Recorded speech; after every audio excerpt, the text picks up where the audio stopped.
Hi there, and welcome to the Skylight Books author reading series. If you'd like to learn more about us and our many upcoming author events, please visit skylightbooks.com, where you can browse our inventory, buy books, and join our Friends with Benefits Club. You can also follow us on Twitter, Tumblr, and Facebook. To speak to a real live bookseller like me, please call 323-660-1175. Thanks for your support, and enjoy. Put your hands together. Here she is, Tupelo Hussman.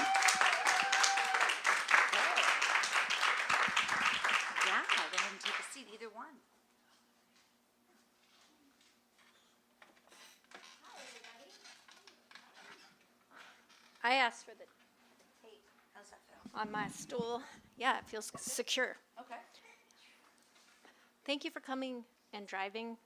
And thank you, Christine. Sure. I'm excited about that ukulele business. I'm going to read for 17 minutes. Two sections from this book. One is just orienting you and these characters, and the other is a little bit of romance, maybe, depending on your definition of romance. I don't want to presume. Can you hear me? Okay. Just do a lot of this, you know. Okay. Here we go. You're hearing from Helen Dedleder. She is the narrator of this book here. Incandescent. Oh, you know what? I just started to have to wear glasses, and so I forget them.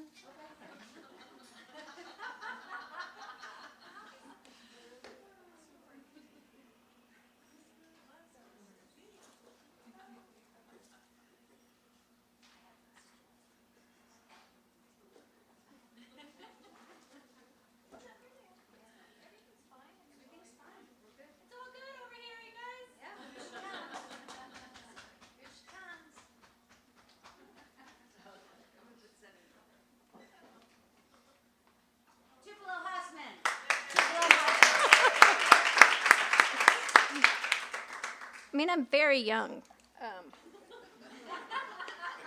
My eyes are not very young anymore. Okay. But look at now I look smart. Okay. Oh, there they are. Incandescent.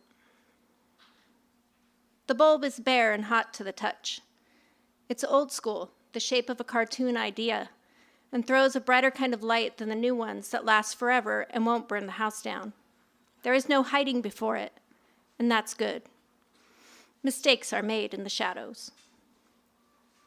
Your only job, Tucker says when I sit down, is to hold still and not block the light. Then he unwraps a needle. He makes a big show of pulling the wrapper open, the way he's done with each of the wrappers already empty under his table.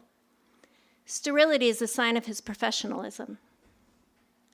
I'm the third to sit here tonight, to take off my shirt or pull up my sleeve or turn the chair around and lean over it with my pants down. Now it is my turn to look at the wall and pretend to study the old map hanging there because I am so bored and I feel no pain.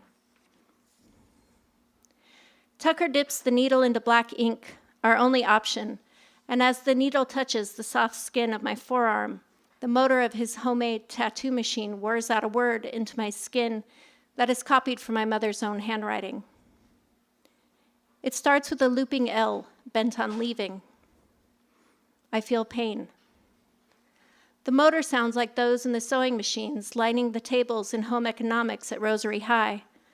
It's a gray noise underneath plastic, faint and determined. Next, an O. I am not bored. Then a comma, not unlike those that God supposedly favors in place of a period, not unlike their reminder to take a breath and carry on. But this noise is not the one we are used to hearing.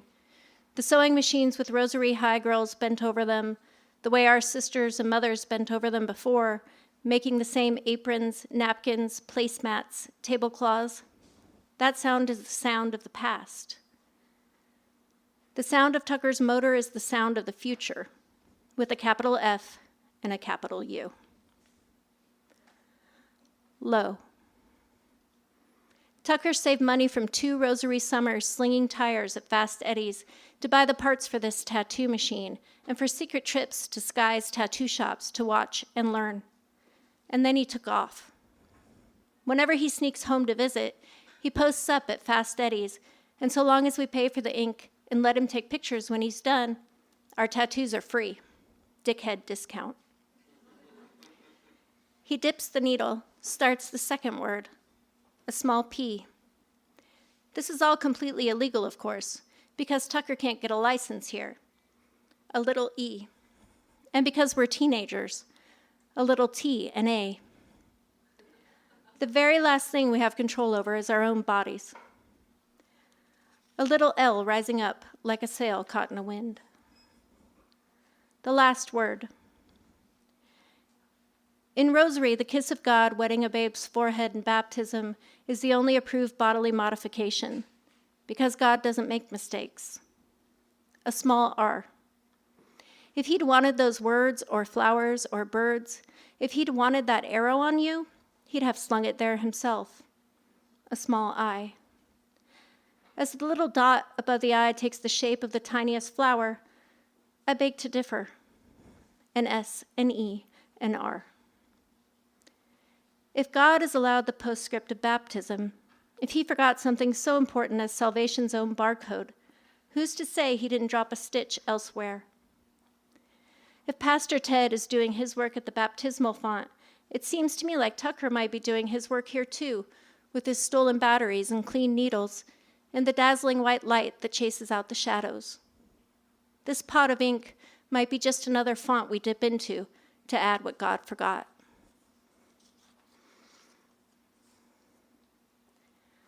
P.S. Tattoos will be outlawed in Rosary soon, not just creating them, but having them. The Rosary Bible thumpers will get a doctor to say they cause anemia or are contagious, and he will be believed. They will have to be camouflaged, hidden, the way piercings are. If by some anti-miracle Rosary High student scores a piercing, it has to be removed before school, lest a flash of metal cause a distraction from our studies. We don't have uniforms, but there are many rules like this at Rosary to make us uniform. For now, tattoos are discouraged in the usual boring ways with laws and licenses and red tape. Tattoo licenses aren't issued in Rosary, period. A rig like Tucker's can't even be built here unless instructions are brought in from the outside. The batteries used to run it are the same as those used for fire alarms and children's toys, but they are still kept locked up in every store across the city, just like condoms and cans of spray paint. This is my first tattoo, right over the thin blue vein running up the inside of my left forearm. The one you would have to break open if you were ready for the mother of all spoiler alerts. That's not my style, but like anyone kept in a cage long enough, I know the escape routes by heart. This one is the perfect place for a reminder to myself, a modification I think God would approve of. My mother existed once, and here she lives again in these letters on my skin. The cursive is traced from her tiny handwriting in the front pages of our Bible. Not that she ever wrote this exact phrase. The low, comma included, is hers from her favorite verse, Matthew 28:20. Her favorite line, copied in the front of the Bible under my birth date. And lo, I am with you always, even unto the end of the world.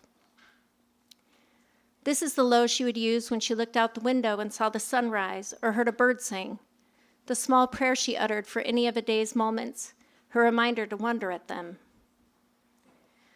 The rest of the cursive I gathered from the letters and the names and birth dates she had written down over the years, gathering them into 2 words that I could imagine her saying, words I wish she had said, to finish that prayer she was always in the midst of, her reminder to pay attention to the wonder of my own creation.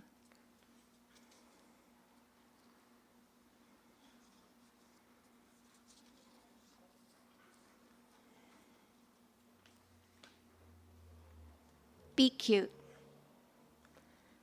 Violence does help pass the time. In this way, Bird is like Rosary High's own time machine. A day might be dragging on, the clock clearly broken, And the next thing you know, Bird is smashing someone's head into a locker and it's time to go home. He usually reserves his best efforts for the thumpers, but sooner or later we all take a turn. Today it's mine, and I'm not alone. There's a new guy at school. He is hard to miss in his double XL button-down and a precisely knotted tie that screams hardcore thumper.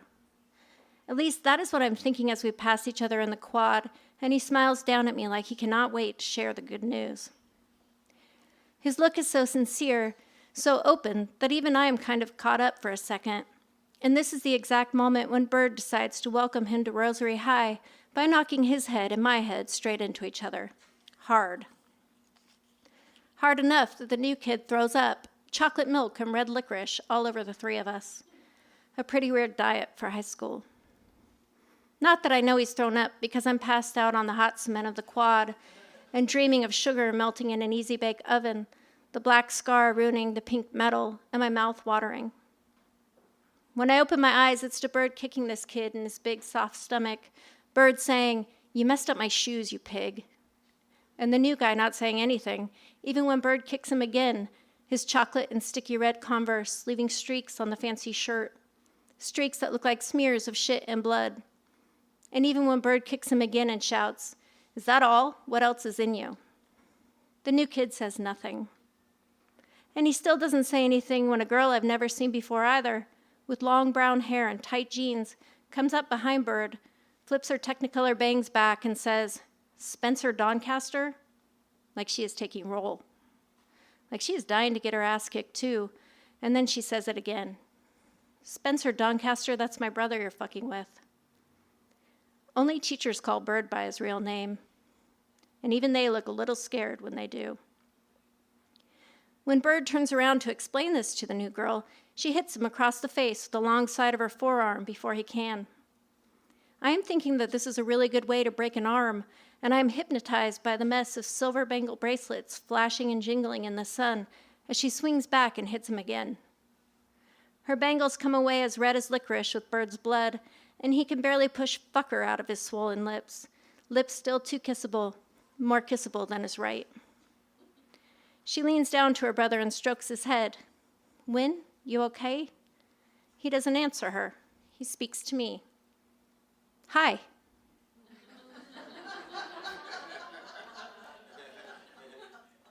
That smile again. "Hi," I say, "and you got a little something on your shirt." All I can manage before teachers are there with Jay, Rosary High's security guard, and we are all escorted to the principal's office.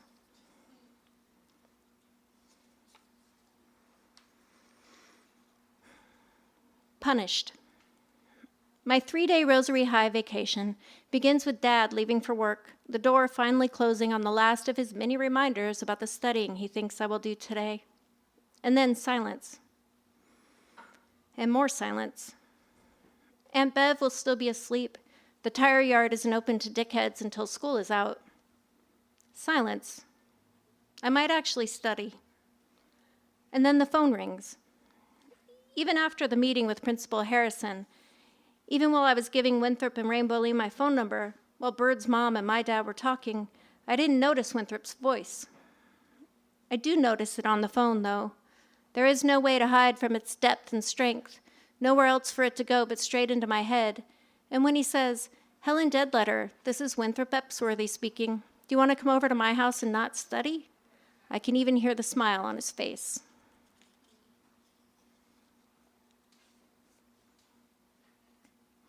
Masturbate Theater. Winthrop and Rainbolene give me the tour of their house, all except the Epsworthy's bedroom, where Mrs. Epsworthy is taking her midday rest, Rain says, with only the slightest eye roll. And their house is just like mine, except they are living the 2-bedroom version of Rosary life, and we have 3, one for the little brother or sister I never got to have.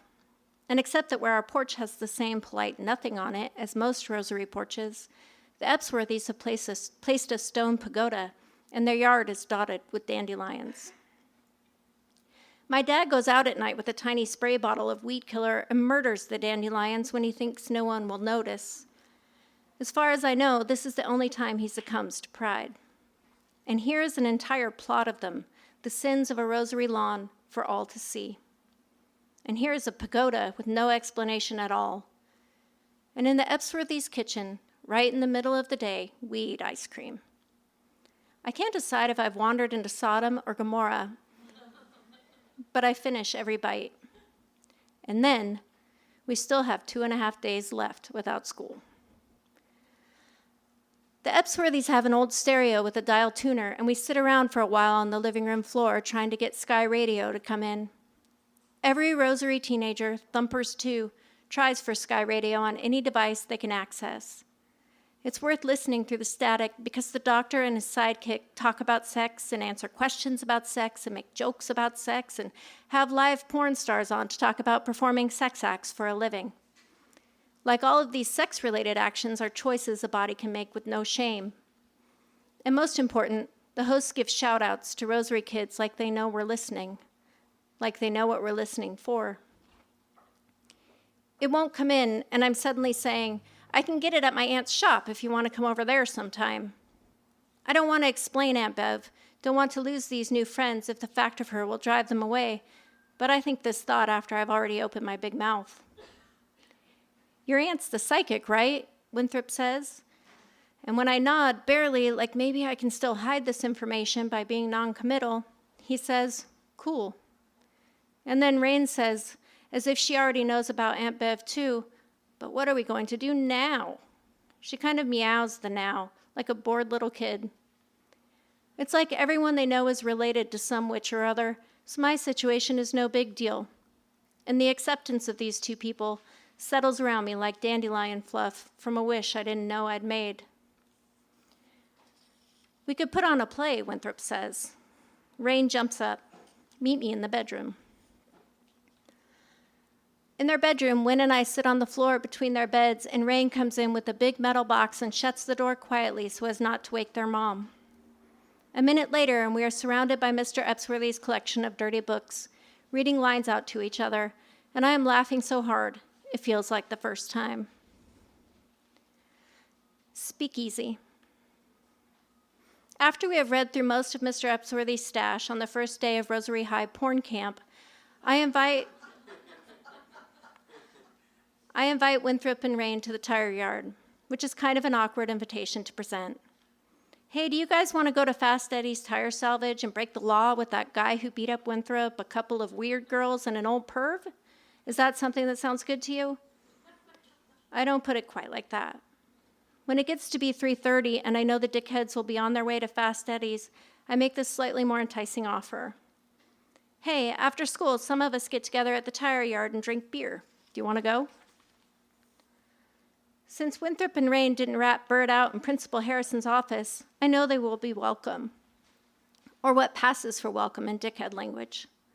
Allow me to translate.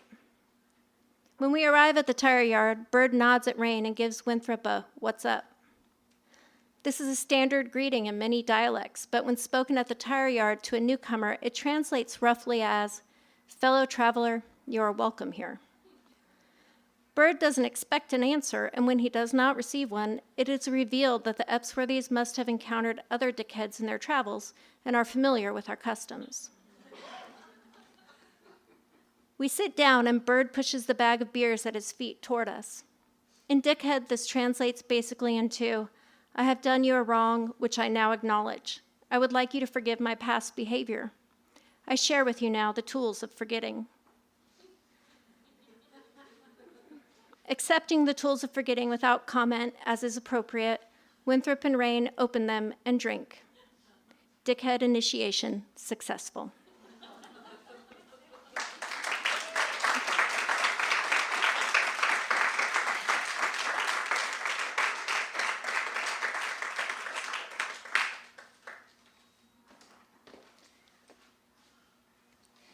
This guy. Shall I introduce you? My name is Jim, and I'm going to be grilling Tupelo about her book. But before I do that, I want to remind everyone that books make terrific presents. Not only do they last forever, they don't decay, but you could buy like several for friends and things like that. So It's true. Tupelo's book is wonderful, and thank you. Thank you. Do you guys know who this is? This is Jim Krusoe. Yeah. Oh, boy. He was. I'm Anyway. thrilled. Anyway. Anyway, I love your sentences so much. I love your paragraphs, but I'll tell you the truth. What really, really kind of thrills me are those short sections you do all the way in both your books. Why do you like them? And tell me about, fragments and things like that. I mean, I know why I like them, but tell me why you use them, okay? Well, I didn't know that was my way. When Girl Child came out, I thought I had an answer, and it was that book is about trauma, and trauma is fragmenting. And then I quickly realized that I did the same thing. And so now I think that's what comes naturally. So then, of course, because I like to be mean to myself, I think, well, maybe I'm not pushing myself hard enough to do something else. You're all therapists, right? Well, I like it too because it is trauma. I mean, it's sort of, to me, that segment, nothing stands in for the unspeakable that you don't put. But it acts in a way like a poem or like a dance, because what takes you from one section to the other is always a small surprise, and where you stop and where you start is really pleasurable. I mean, I love that kind of writing, so thank you for that. When you write, how do you have a process such as it is, or do you just start, or what do you do? Well, I start, and it's good. Terrible. Yeah. And then I think after 30 pages or so, I have to ask if it's going to be a short story or garbage, or if I should keep going. And then maybe when I get to 80 or 100, I show somebody and start making notes. And then I make a lot of very tedious notes, very tedious like lists.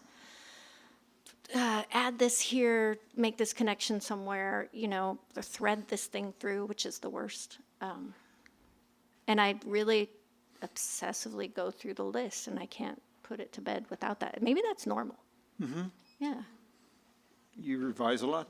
Yes. Yeah, good. Yeah, a lot. And then, of course, readers help you revise. It's helping. Mm-hmm. So one of the other things that's interesting about all your work, in a way, is it seems to me that you write a lot about belief, or people who have it versus people who don't. And I'm thinking it's a double-edged attribute. So talk about that, if you would. I would. I didn't notice that. I mean, it's true. Okay, so your town's called Rosary, and you didn't notice that. That I do that often. I mean, I didn't know. I know I'm doing it in this book. I think there's just these performative ways of believing, and then there are these. Well, I'm judging. Okay, I'm just judging. But what seem more truthful, organic ways of believing, and maybe I'm calling out the hypocrisy. That sounds terrible and mean, but maybe that's what I'm doing. That's a bad thing to do. Yeah. So, but what I'm saying too is, I mean, I think belief cuts both ways. This book, she's in a town where people are basically thumpers, as you say, Bible thumpers, and it's very rigid, and they don't allow anything. And at the same time, I'm thinking that in both of your books, it's the character's belief that there's a way out that gets her out, or at least gives you the hope of getting out. And that seems kind of interesting and respectful of the idea of belief as well. Yeah, I'm so interested in that, in the people who decide they want a thing and then proceed versus, you go to two lists, basically. Here are the reasons why we shouldn't try that, and here are the ways to get to that. I prefer the ways to get to that. Yeah. I think that does inform everything. The other belief is the belief in the written word, which is a kind of a funny thing, because that also seems to be the way out. Is it the 14th Amendment or the Fourth Amendment that people hang in their trailers? The fourth. The fourth, Yeah. which is what, unlawful search and seizure. So in other words, here we are in people who have nothing at all in their lives, and what they put up on their wall, according to Tupelo, is the copy of the Fourth Amendment, thinking it's going to protect them I think it was the fourth. from unlawful search and seizure. I've seen this many times. Right? Yeah. I hope none of you have ever seen it. Don't go back to that neighborhood. But yeah, it's But it's a great neighborhood because it's a neighborhood where people are struggling really badly, right? And your characters, the first, girl child, Rory, it's the Girl Scout handbook of all things that gets her through, kind of. Yeah. And here it's porn, Yeah. So it's this kind of exciting in a certain way to think about that. Right. Also, maybe these signs that Helen makes a lot of lost signs. So yeah, good noticing. Oh, thank you. Okay, well, one of the other things I noticed is that this has more of a plot. Why? Than your first book. I wanted to try, and it feels really like a lot of plot to me, but I've gotten some feedback so far since it came out that maybe there's just still not enough plot for some people. Oh. I know. I don't know. I mean, reviews are not a conversation, but that's informative to me because I felt like I was doing plot, Well, your job is not to give people what they want, right? Good thing. It's a good thing. Yeah. I'm doing my job. That's great. Here's a question. One of the things that I thought, it's sort of like two parts, but I'm interested in books I would recommend to kids as well. And this is a grown-up book, clearly, but I would force, I would take a child and lock them in a corner. and say you have to read it and you can't leave. What's the difference in your mind between a book for a kid and a book for an adult? I don't know the answer, but I feel like that's because I was raised in a questionable fashion. What do you mean? I mean, I was allowed to read everything. And YA wasn't a thing when I was a YA. I mean, if you're Y, it's all YA, right? I suppose so. Yeah. So, but it comes up, and Girl Child won this award that is, it's called the Alex Award, and it's for the best novels, not just mine, the best novels for, adult novels for young readers. So that, I didn't know that existed. And I tried to read some YA, technically YA after that, and I don't know. I don't understand the distinction. Yeah, well, I think the thing that separates your work from YA in some ways is the fact that it's so damn well written and so fun and pleasurable to a grown-up reading it.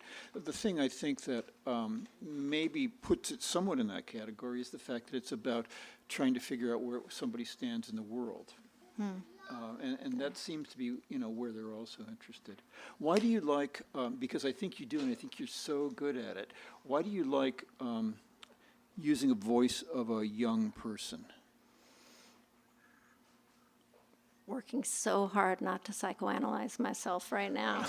Oh, go ahead.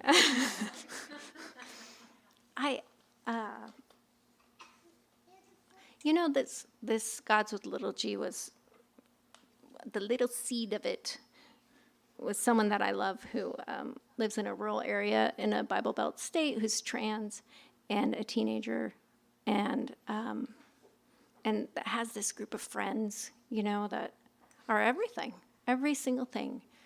And I didn't ever think, I'm going to write a story about you, person I love. But that's it. I don't know. It does mean that I have yet to write a novel about adults. Or from an adult perspective. I mean, really, technically, there's no difference. That's true. There's no distinction, right? Yeah, I believe that. Yeah, but I think the child voice is more flexible and surprising, and you do that really well. Thank you. It's such a fun book, and it the other thing I like about it very much is it's a book that you don't often find, but it's a book that's also about class distinctions, about these people are poor and they don't have anything else going for them.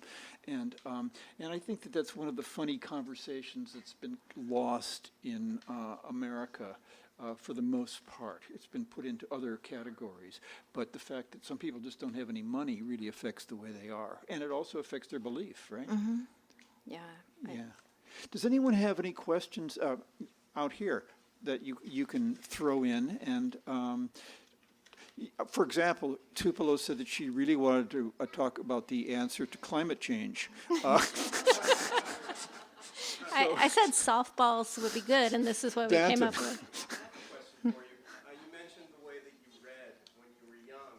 Was there any book that you were aware of that you read that you thought, this book I want to write from reading this? No. But when my dad had a girlfriend, many girlfriends. My dad had a girlfriend who gave me James and the Giant Peach, and I really do remember going, this is really good, like with this some kind of, authority on what is good writing or not. And I hold that so dear.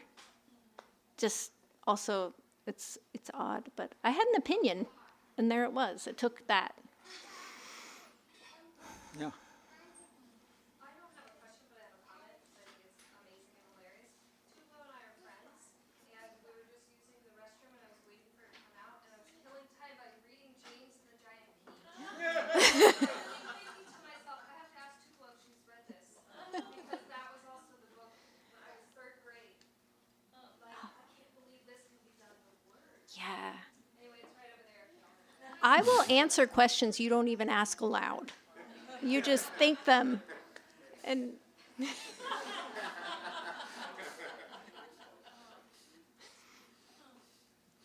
More questions? Yes, Kathleen. yeah, this is my fourth stop. I feel like numbers are so meaningless right now, and there's a few more and some festivals. Were you raised in Reno, by the way, around there? 'Cause you just came from there, right? I was in Reno last night, and I lived there for my elementary school years, which informed a great deal of Girl Child. Yeah, I thought And so. some of my family came. It was nice. I drove through the very poor town.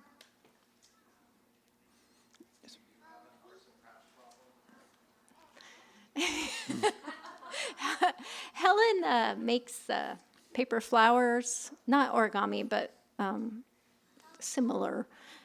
She learned that from her mom. I don't do anything like that. I did recently learn how to use a hot glue gun without burning down the house. So, no.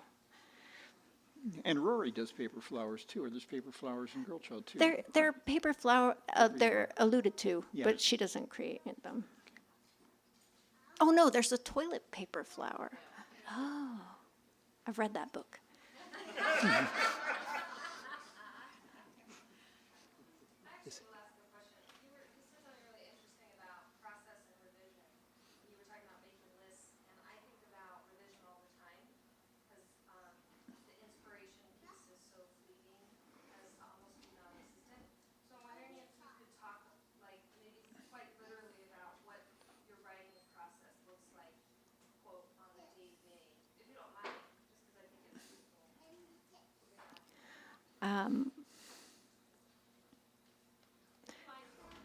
It's so messy that I don't know if it's useful, but once I think I have something, then I try to figure out a deadline, even if I have to invent it from thin air. And again, with the abacus, I figure out how many hours there are, and sometimes I don't maybe sound sane, but I'll have the list of things to do.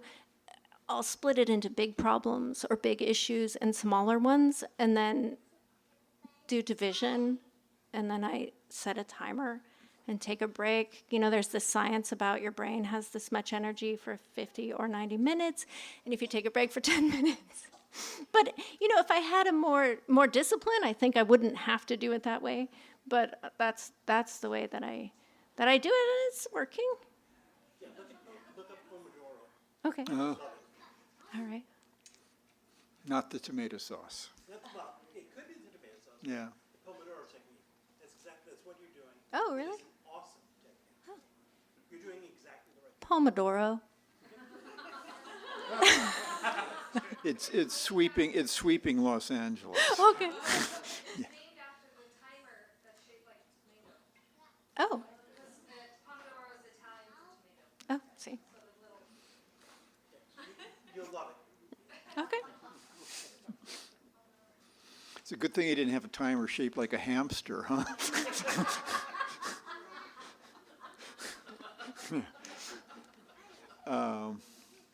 Any other questions? What do you have written on your hand? To call my friend Donna, I did not do that. To get money from the bank, which I did not do. And that my rental car is from budget. Because I can't. I'll get out there and get on the wrong shuttle. Oh. I did that. I got the right rental car. So we're good. You said that when you start writing, you write it down and then you see if you keep it, turn it out, maybe turn it into a novel, whatever. Have all of your books come from originally that kernel of inspiration, or have you done outlines and then run with the outline, or what's No. character first? I know what an outline looks like, but no. I think people love it. I have no idea about that. Has your friend read the book? Who was Oh, no, I don't think so. Not yet. Not many bookstores there. I should send one.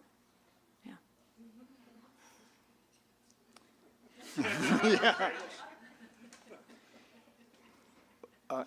Any more questions? How did your family react to hearing Oh, you read it? that's a good question. Oh, last night in Reno. So people cry a lot. There was a friend there that I hadn't seen since I was 13, and she grew up in this, it was gnarly, in this gnarly place, and she brought her mom and her older sister, and they were all just crying.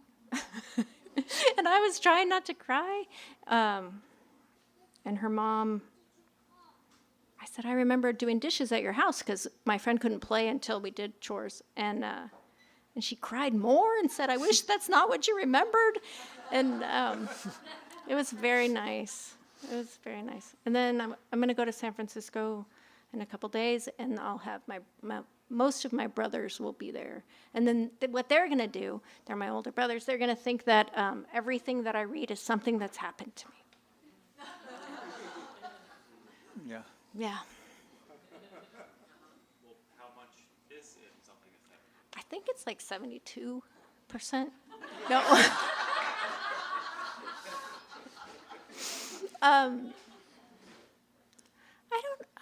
Not much. The first novel thing is very similar to my life, but this one is familiar to my life. One of the things I like about this one is that your character is always going, I shouldn't do this, and then just doing it. Yeah. That seems pretty familiar. Yeah.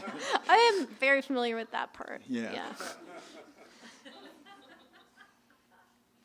Okay, thank you all for coming. Thank Tupelo for bringing herself to us. Can I just say one more thing? And buy some books. I want to say one more thing. That, and I'm not going to cry right now.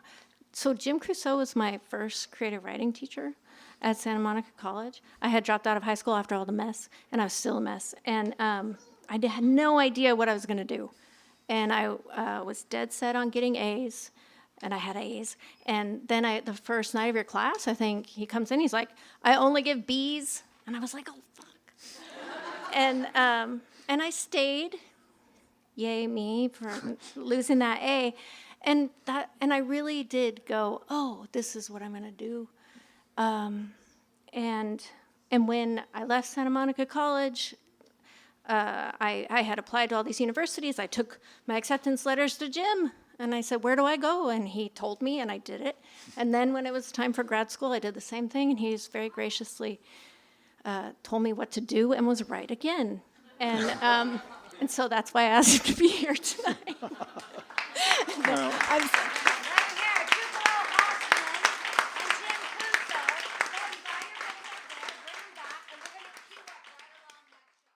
You've been listening to the Skylight Books author reading series. Don't forget, you can listen to this and all of our other great podcasts at skylightbooks.com. Thanks again for stopping by, and we hope to see you soon.